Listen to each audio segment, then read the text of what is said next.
Hello everybody, in this video I'm going to show you how to fix the raw stock memory leak in Stalker 2.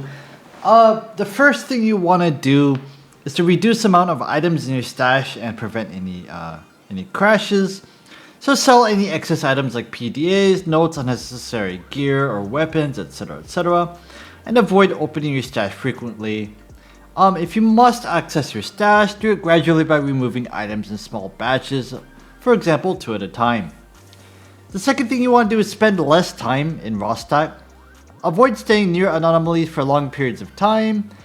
And when traveling, avoid looking at your stash or inventory, or try to look at the ground while navigating to minimize processing demands.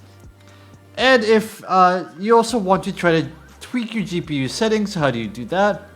Open your NVIDIA control panel.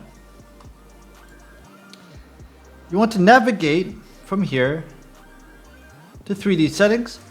So by here, manage 3D settings by default, go to program settings, and you want to add Stalker 2 if it's not on here already. Find